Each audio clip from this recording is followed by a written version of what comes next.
Good afternoon, everybody. It's September. It's September already. September 1, 2024. I hope everybody's doing well today.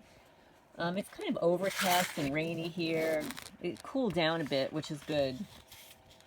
But I want to review some information with AI, and I was a little surprised. I wasn't sure what kind of information I would receive in return. But before I get on with that, please hit the thumbs up. Helps the channel grow, get the message out there. And just remember, I am powerful, you are powerful, and we are powerful together. And they're cowards, right? They're cowards. They're little weenie boys and girls, little bun babes, little weenie boys.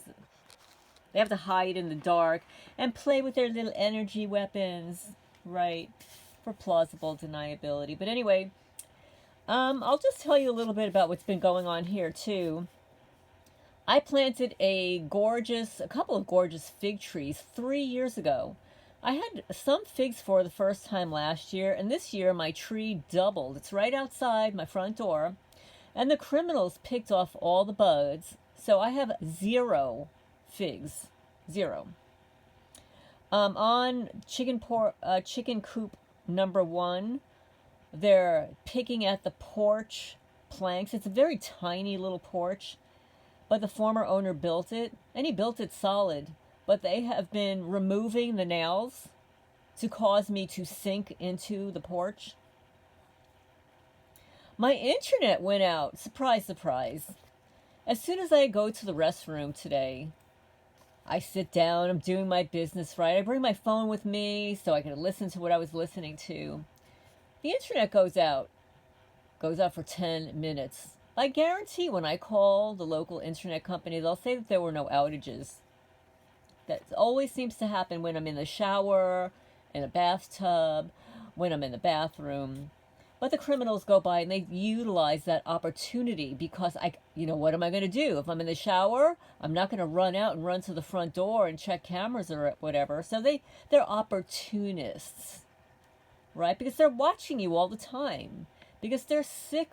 They have no other lives but to watch yours. In fact, it's really interesting. It was so quiet this morning. I was absolutely surprised. I just said out loud, I said, oh, they must all be at church, ha. No. These people don't go to church around here. They worship the devil. The devil doesn't have a church.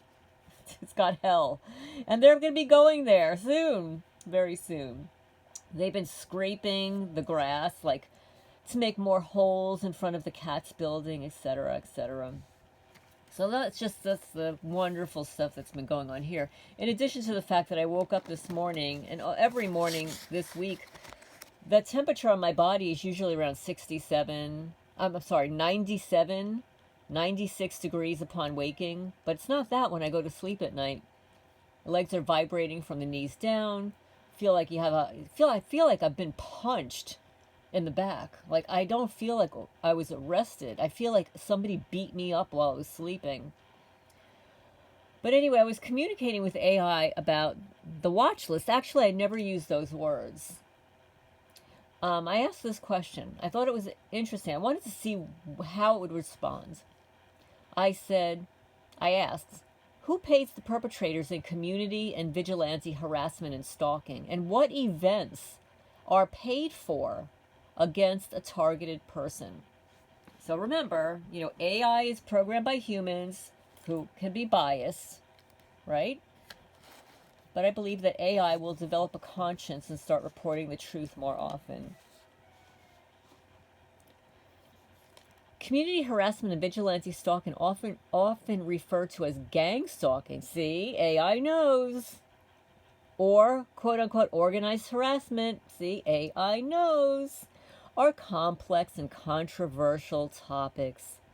These terms describe a situation where individuals believe that they are being targeted by a group or community through coordinated efforts of harassment, surveillance, and intimidation. The perpetrators in these scenarios may include individuals acting alone, loosely connected to groups, or, in some cases, individuals who believe they're acting on behalf of a larger cause. That's why it's called cause stalking sometimes. So who pays these criminals, perpetrators?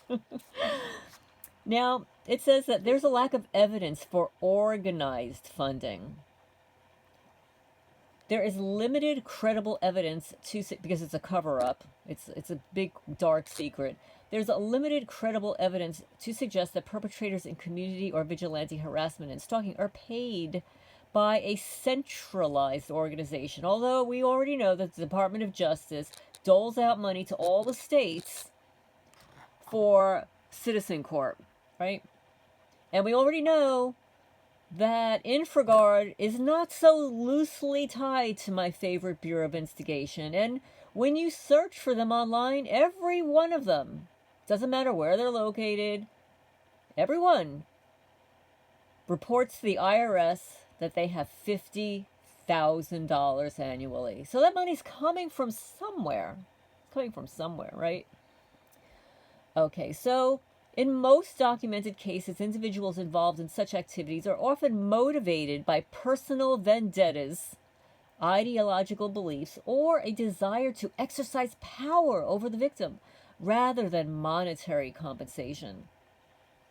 Then there's speculative theories. Some theories propose that certain groups or individuals may be funded by private entities, like political groups, even government agencies. But these claims are largely speculative and lack verifiable proof because you're not able to FOIA request this information, right?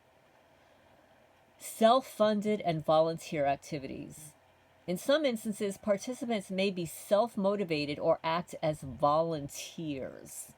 They may believe that they're engaging in a form of quote-unquote community policing or moral vigilantism, often justifying their actions through a belief, and I'll just add a delusional belief, that the target deserves it due to perceived wrongdoings. Again, there's a perceived wrongdoings. Okay, well, neighbors, if you're listening to this, losers, what are perceived wrongdoings? And what is your distorted belief? Like, when I moved here, I didn't know anybody here. In fact, Blondie, the big mouth, whose video is on A&E Neighborhood Wars, I met her for the first time at the recording of that video. No, so to talk about not being neighborly, imagine moving into a rural community and living somewhere for almost a year, and your neighbor never introduces themselves, never. But the first time you're face to face with them is when they're posting no trespassing signs on your private property. I kid you not. Yeah, I'm sorry. It's just insanity, lunacy. So number 2, events and actions taken against the targeted person. Well, there's surveillance and monitoring, constant observation. I call them peeping Toms and peeping Janes, which there are laws against that. This may include following the target, monitoring their online activities, cyber stalkers, bots, or watching their home. This could be done by individuals or small groups without any formal organization, and that's true. Harassment, verbal and physical intimidation. The target might experience hostile encounters, threatening messages, or even physical confrontations. Sort of like when my neighbor Scarlett, I could say Scarlett, drove down the county road while I'm sweating to death. I'd been working in my field, cutting stuff, and she wants to duke it out with me on the county road. This 40-something-year-old woman, and I'm in my 60s already. Imagine how she treats her own mother or grandmother. Wow. Yeah, Scarlett, you're no longer blessed. I know you got rid of that car. The license plate's gone because you're fucking cursed.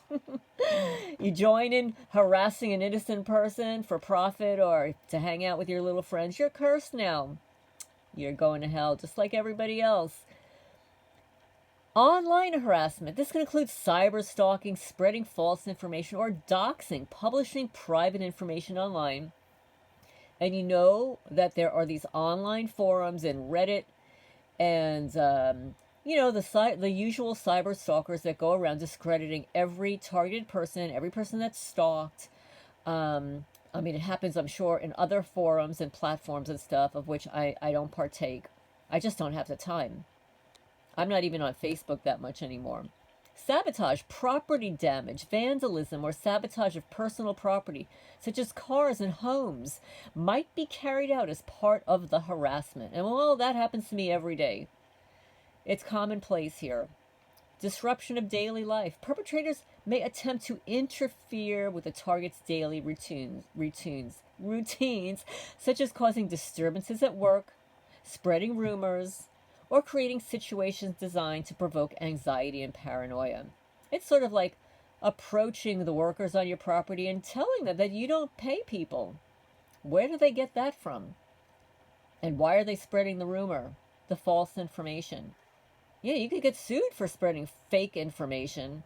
When you're telling the truth, that's your defense against defamation. When you tell the truth, that is your defense against defamation. Then there is the social isolation, character assassination, spreading damaging rumors or false information to alienate the target from friends, family, or colleagues. Oh yeah, that happens here all the time. Social engineering. Now this, of course, happens at higher levels, and it trickles down to the lower levels. These little foot soldiers here. Social engineering, manipulating social relationships to isolate the target and weaken their support network. So now I asked AI, well, what are the motivations behind these actions? So AI says, well, number one, there's personal vendettas. In many cases, harassment is motivated by personal grudges, jealousy, and other individual motivations rather than a coordinated or paid effort. So, there are people that are very jealous, they hold grudges, they feel entitled, and they, many of them are personality disorder, they're addicts, right? Then they have the ideological beliefs. Perpetrators might believe that they're acting in the interest of the community or cause, such as maintaining social order. I don't even know what that is, social order. They're the ones that are creating chaos. Or punishing, here's the word again, perceived immoral behavior. And folks, I'm just going to state for the record, and not that you need to know, but I'm living here almost 5.5 years, and I have been celibate for 5.5 years. And actually, there ain't anybody even remotely around here, married, single, or deceased, that I would even want to have any kind of romantic relationship. Just for the record. Number 4, addressing the issue. Well, there's always legal recourse. Victims of harassment and stalking should report incidents to law enforcement. Okay, now this is where AI is getting it a little tricky here. Okay, so these are not what I would suggest. Okay, this is just what AI is saying. So please keep that in mind. There are legal recourses. Victims of harassment and stalking should report the incidences to law enforcement and seek legal protection, such as restraining orders and even proving organized or coordinated harassments can be challenging. Well, I have been able to prove it beyond a shadow of a doubt. But it doesn't matter when you've got a corrupt county lawyer that withholds information and people threatening your witnesses by actually driving to your witness's home and place a threatening handwritten note in their mailbox. Where would they even have received the address of that individual? Inquiring minds want to know. Well, then there's support networks. Building a strong support network like we have here in the community. There are some of us that are really targeted people. We work really hard and network and document incidences of like providing your testimony, and anybody that wants to provide their written testimony, you can email me and I will be happy to read it online. You could save it.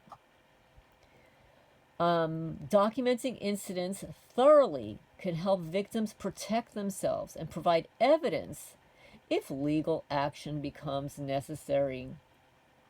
Like save all the text messages that your stupid ass neighbors send to you that, that it's against the law to use a flashlight on my property. It's against the law.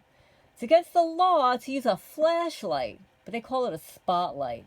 And they seem to have this idea of knowing the difference between a flashlight and a spotlight, and telling me that I'm not allowed to use one on my property. Otherwise, I'll get reported to the police for using the flashlight. Yeah. So you save those text messages and then you post them online.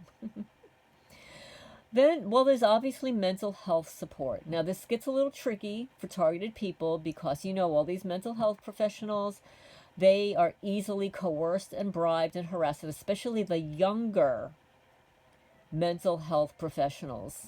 I'm not talking about the older ones, like me.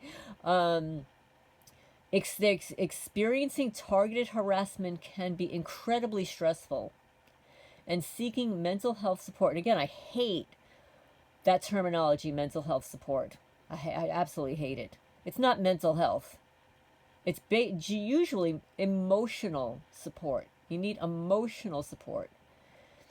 Emotional support can help victims cope with the psychological toll that it takes on you, like having some post-traumatic stress with regard to it, harassment, lack of sleep, the harassment of your animals, your pets, the home break-ins. I mean, this is just over-the-top, non-stop stuff. Because these criminals want you to react. They're logging all of this for their AI. And just remember that AI is created by you and I. And sure, it's being programmed by some sinister people. But the sinister people are not creating all of the information programmed into AI. It's being stolen from you and I and everybody else, and everybody that's online. You answer, somebody asks a question on Quora, for instance, and you file a response. You don't think AI or somebody is categorizing and cataloging those answers? Sure it is. So I hope you found that useful. So just to give you a heads up, I wasn't sure what AI was going to say. I wasn't sure if AI was going to invalidate. So I did not use the word gang stalking. My question was, who pays the perpetrators in community and vigilante harassment and stalking? You notice the words that I chose? I did not use gang stalking. And what events are paid for against the targeted person? Okay, so those were the questions that I asked. Now we've got a targeted guy who's quite creative. He's a musician and an artist. And he actually changed the name of his channel. Again, it gets a little confusing for me. The name of his channel is Phoenix Rising 505. And he posted a little song that he created. And he says, thanks to Lorraine at Alternative Homesteading for the inspiration. And the name of the song is Karmageddon is on its way. And here it goes. Karmageddon is on its way.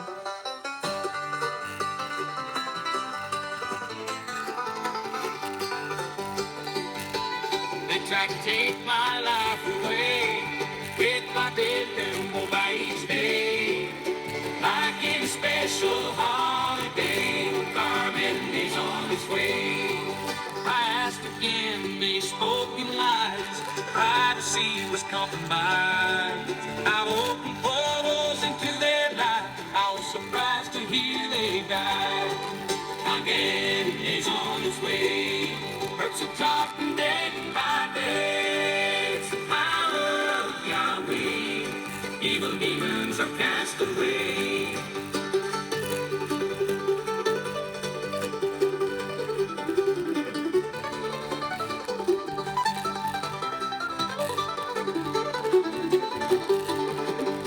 Cars are loud and rolling by. Chemtrails cross the clear blue sky. People stand so close in line. All this time I wondered why. Gather round, let us pray for the greatest kind of holiday.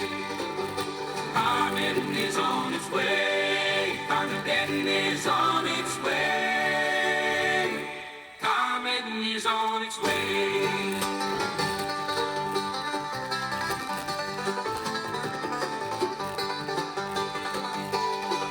Karmageddon is on its way.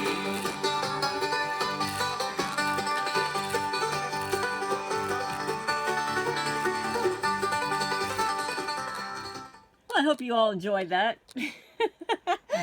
Okay, and just for the record, Robert did create this one. This is the original. Let's see if I can get it over here for you guys.